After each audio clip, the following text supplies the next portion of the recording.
COVID happened. What does COVID have to do Like, with your software engineering? so we went on lockdown, right? And I was bored to death. So when we were just watching movies and just sleeping, you decided to learn how to code.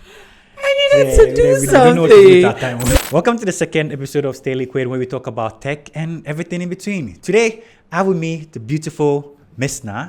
Should I say everything I know about you, or you like to introduce yourself? I would introduce myself because if I let you go, you would carry it away. So, hi everybody, my name is Na. Those who know me call me Na Rogue. I'm a software developer.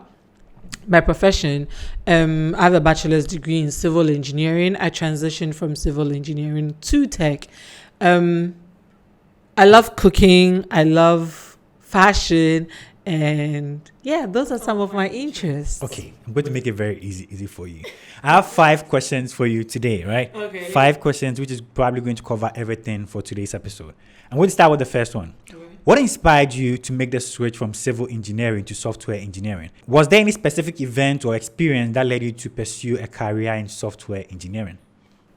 Well, I think my interest for, software engineering started way back in the university. I think I was in like my third year or final year in the university. So I think in my third year in the university, I took a course in systems engineering. Wait, now in the it's university not. You are doing. What were you doing in the university? So I went to KNUST. I studied civil engineering in KNUST. Civil engineering. Not at all. Okay. Not at all. But then so that course in like systems engineering, it was my favorite course, by the way, and was taught by my favorite professor. But so that course I think was where my love for programming started. However, I didn't think anything of it and didn't really pursue it. But then I graduated from the university, did my national service, and then was working as a civil engineer professionally. And then COVID happened. And so COVID happened. What does COVID have to do with your software engineering? So we went on lockdown, right? And then I more or less had free time on my hands and I was bored to death. Ooh. Yeah, I remember spending like the first couple of months when the country was on lockdown, watching movies, and it was boring. So when we were just watching movies and just sleeping, you decided to learn how to code. I needed to do we didn't know what to do with our something. time. So it's like this, right? I have ADHD and I deal with hyperfocus. Well, I lose focus or deal with hyperfocus. I won't even get much into it. But then yes, so I think during that period I needed something to fixate on because everywhere was like the whole country was sad and we were all stuck at home and people falling sick and all of that. I needed something to do. I needed somewhere to channel my energy to. And then I remembered, I was like, I've always wanted to learn programming just as a hobby and just because I felt like it would be great to have a new skill. And so then I picked it up. I remember, going to YouTube, Googling, what is programming, what is software engineering, all of that. And I found great answers on YouTube. I finally, after watching several videos and reading several articles and all of that, I was able to decide which path I wanted to take. And then basically found resources online. So you started thinking about software engineering in your final year, and COVID gave you the boost, the free time to study it. Okay, I think that brings me to my second question. How did you go about making the transition from civil engineering to software engineering? Do you have any setbacks? Did you have to go back to school, or did you have to learn it all by yourself? So there are several ways, by which someone can become a software developer and all of that. So you could go the traditional, route where you go from senior high school and then you go to the university and do your undergrad or all of that in either computer science, software engineering, or computer engineering. And these are three different fields, by the way. They have similarities and they intersect at some point, and doing one can even get you, working in another field. But there are different programs you can do in the university, by the way. But yeah, you can go through that traditional route, or you could so a lot of institutions make it easy for people transitioning from other STEM backgrounds to, software engineering or computer engineering.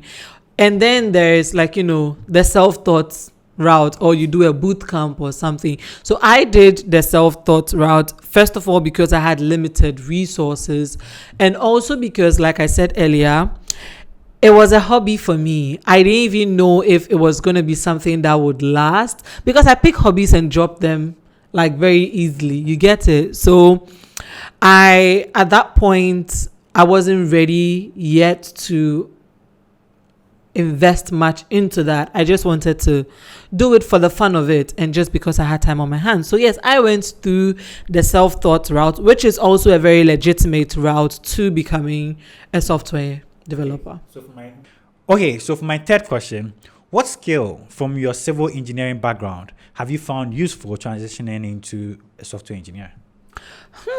Quite a number of them, actually. And I think one that is worthy of mention is problem solving. So I remember my final year project in the university. So my final year project in the university was basically systems engineering related and geotechnical engineering related, right? So it was basically using systems engineering to find a solution for a geotechnical engineering problem. So my final year project was linear programming related. It was basically using linear programming to solve the issue of aggregates, mixing for road construction to improve, soil aggregates. And that was what I did. And you realize that one thing I realized in the course of that project is that it required a lot of data gathering. It required a lot of analyzing data and coming up with the best solution for your problem, optimizing and all of that. And I believe that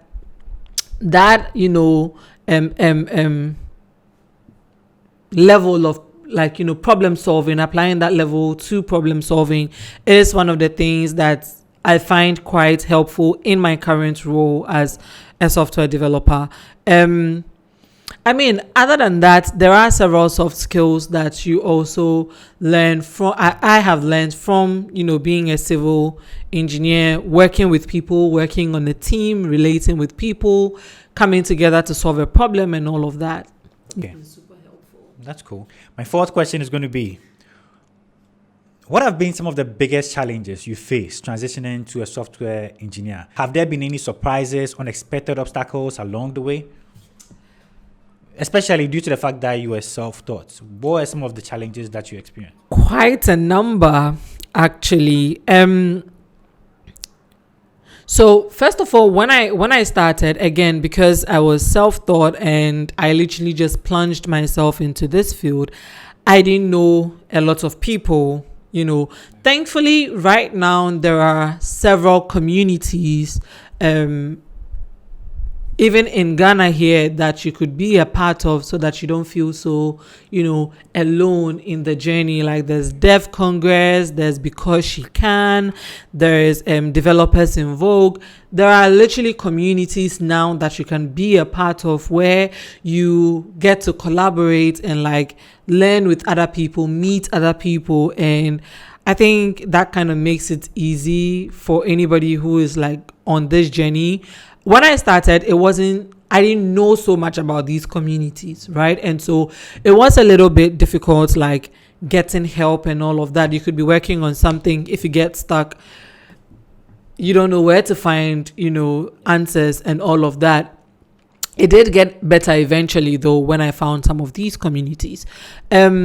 Also, because I'm self-taught, right? But then I have ADHD, I'm neurodivergent. And so I tend to lose focus, quite easily. Again, that's why I said in the early beginning that I wasn't even sure this hobby was going to be one that lasts, because I do lose interest in things a lot. I pick and drop things quite easily.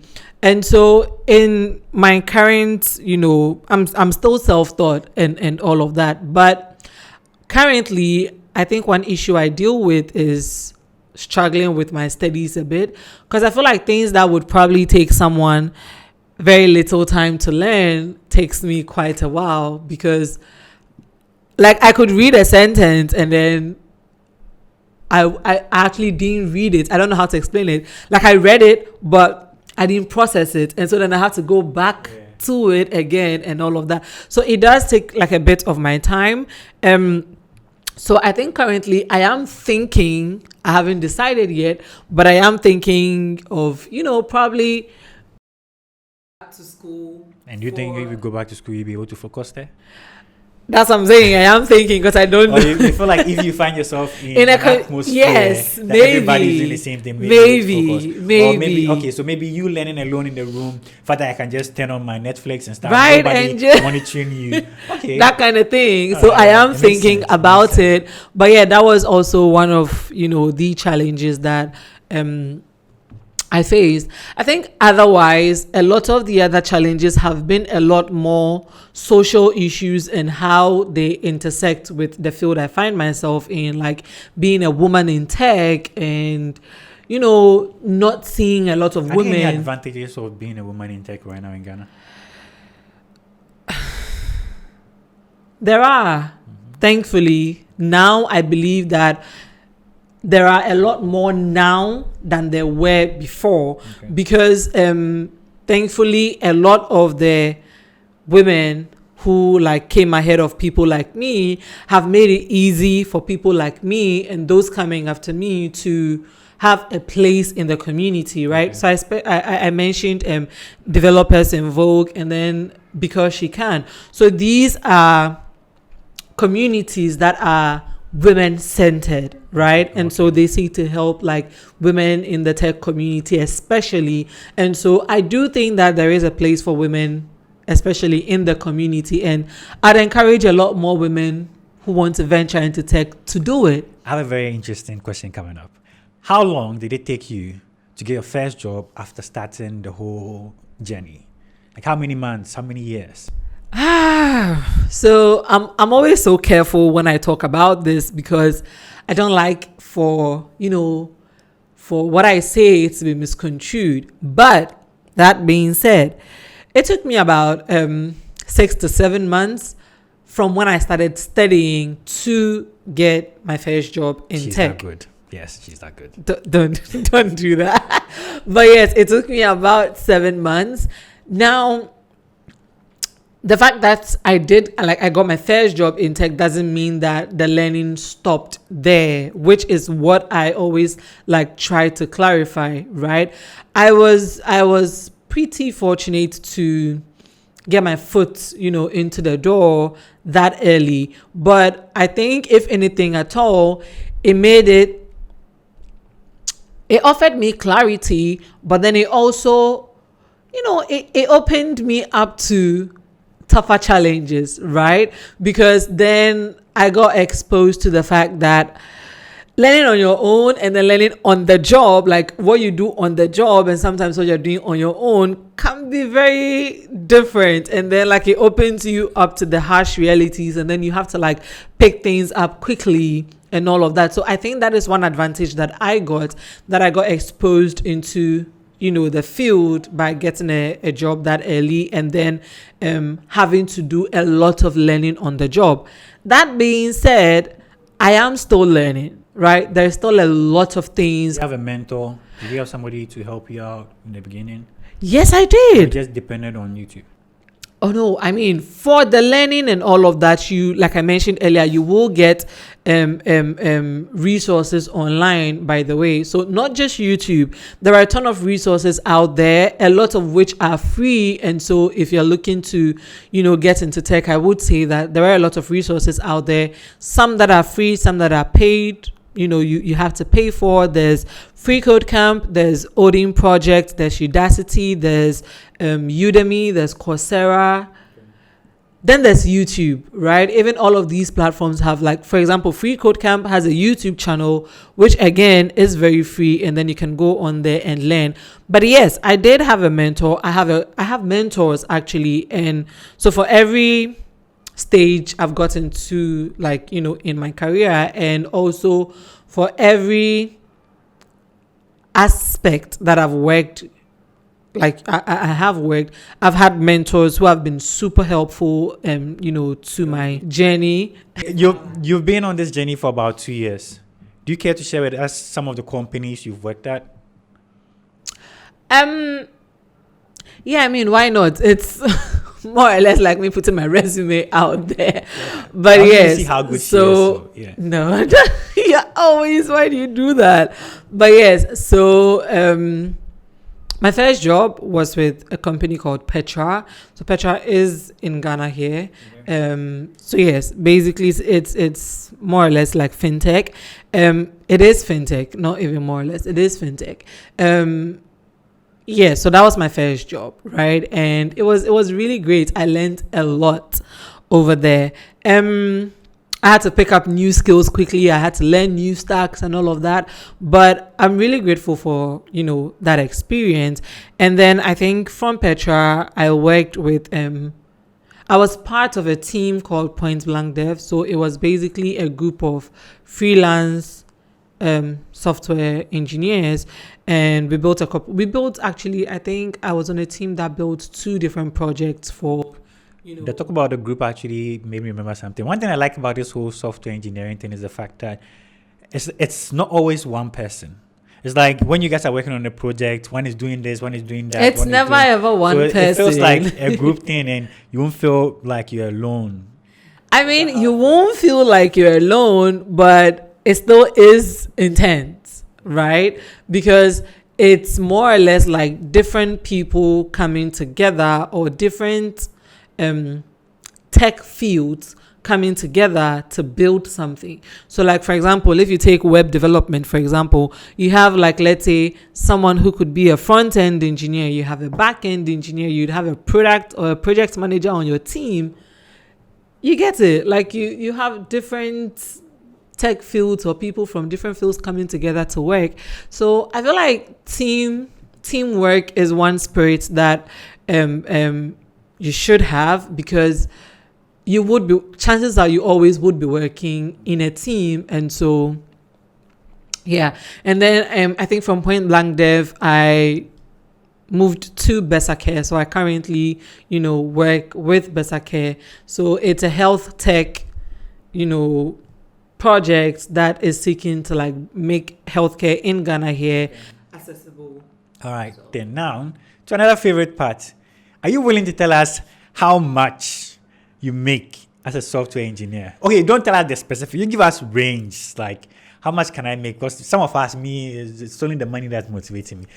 How much do you think I can make if I want to become a software engineer and I pass through all the entry level stuff and I actually get a good gig? Right. So again, disclaimer before you guys pick me at my word. But then listen, how much you get paid, as a software engineer varies, because of a lot of factors. For example, your count, like where you reside, like geographically, right? Like, for example, I'm in Ghana here. So where you reside, your level, right? Your skill level and all of that also counts. And then Wait. The levels. There's beginner. What are the levels? Yes. So, for example, like when you start out like a junior, a junior developer, then you go on to like a mid-level, and then a senior developer, and then the bigger things that are after that. You are mid-level now. Yes. Or that is what they say. Mid-junior, mid. More like mid. They say I'm a mid-level. Okay. So then, what range does a junior make? What range does a mid-level? Give us, some of us want numbers. Again. You can decide not to be specific, but give us range. Again, like I'm saying, it varies. I don't like to give specific range because then people, I'm sorry, but then the reason is that then people, especially new people who, But it's good money. it is good money. The reason I'm saying I don't want to give specific ranges because then sometimes I've noticed something that happens is that then new people who, want to venture into the community hold on to that, right? And then so they come in with that expectation. And so if they come in and then let's say it's less than what you had mentioned, then it's like sometimes their motivation wavers a bit, right? And so I don't like to give specific values. I would say that it is good money and understand that is in dollars. It is in the currency of whatever country or company you work at. So you are working remotely now? Yes, I am working remotely. So she's taking dollars. So she is taking dollars. I understand why she's like I said, she's very modest. So she doesn't want to tell you she's making $5,000 or $10,000 or $20,000. She doesn't want to say it. But me, I don't know why. I know she's making a lot of money being a software engineer. So yes, I feel motivated. I would say it is good money. That much I can tell you. However, I would say that understand the why, right? Understand why you want to be in this field. And it's okay if money is the driving factor. However, I would say that the money gets better as you progress. Is all I can say. It gets better. So if you start out as a junior, understand that you won't be making as much as a mid-level or a senior developer is making. So what the focus should be on is bettering your skill, getting better at your skill so that then you get better and better paying jobs. But it is a good field. Even as a beginner, it is a good field to be in. Okay, that brings me to my final question. What advice would you have to give to someone who is considering making a similar career switch from a non-technical field to software engineering? Are there any resources or strategies that you use that will help somebody in their transition? First of all, I'd say do it. Transition. You want to come to tech, there's enough room. There's a vast space to accommodate everybody. So if you want to move to tech, definitely do it. That being said, like I said earlier, understand the why, right? Why do you want to come into tech? What do you want to do? That the why is what will sustain you when the going gets tough, because it will get tough, right? It's a lot of things to learn. It's a challenging field. So it definitely will get tough. And, it's sad when you come across people who started their journey and then it got tough and then they left or they had to quit. Me, typical. I didn't want to mention names. I did not want to mention names. It was fun. Hey, I created nice stuff. I did not want to mention names. But yes. If COVID comes again, I'll go back. I'll also go back. I think COVID is a special period to learn how to do it. But yeah, so I would say that understand your why. And like I said earlier, it's okay if your why is money, because if the passion for more money is what sustains you to be a software engineer, go for it. I'm all for people doing what they want, but you must have a why, because then when things get tough, that is what would sustain you in the field still. I think another advice I would give basically is that there are a ton of resources out there that you can, rely on to get started in tech, especially if you want to be self-taught. If you want to try the, academic route where you want to go back to school, all the best with that works as well. If you want to be self-taught, you can do that too. And like I said, there are a ton of resources out there. There's Free Code Camp, there's Odin Project, there's Udacity, there's Udemy, there's Pluralsight, there's a lot. All it takes is a little Google search. And also, if you want to be a good software engineer, you should know how to Google stuff, research stuff. And so, again, research, you'd find a ton of free platforms. Is it true that software engineers like copy and paste a lot? There's copy and paste everywhere, not even just like with software engineering. So let me put it this way, right? It's not even about copy and paste. And I mean, that's a joke people tell a lot, but it's not even about copy and paste. So in your quest to find solutions to, like, let's say you're working on a project and then you encounter a bug, right? The beautiful thing about researching or knowing how to find answers is the fact that you are not the only person who has faced this challenge. Somebody probably faced it years ago before you even thought of getting into this field. And the beautiful thing about tech is the fact that people actually document, you know, their processes and their solutions and how they arrived at something. And so all it takes is a little Google search. Go online. Okay, maybe you're encountering an error. You put it in Google. It will generate, like, you know, pages will pop up that would give you answers. It's more or less being able to research, because like I said, someone probably has encountered a similar problem and has found a solution to it. So knowing how to research for that solution is one of the things that actually makes you a good software engineer. So I encourage it. Okay. So thank you so much for your time, for coming to the studio and enlightening us on this whole journey. And what can you do you mind sharing with us your socials, so that if somebody wants to embark on this journey, they can reach out to you and you be their mentor or something? What's your Twitter handle, your Instagram handle? So thankfully, I think my handle across all platforms have been the same. So it's _rogue. So NAA_ROGUE. So it's on Twitter, Snapchat, Instagram. Yeah, those are like the main places you can find me. So you can find her. She's very loud on Twitter. That's for sure. All right, so this brings us to the end of the second episode of Stay Liquid. Yeah. Thank you again for coming by. We really learned a lot from you today, and we hope to see you again in the studio. Thank you for having me. All right, guys. Don't forget to subscribe to the channel if you're new to the channel. Follow her on her socials, and we'll see you in the next one. Peace.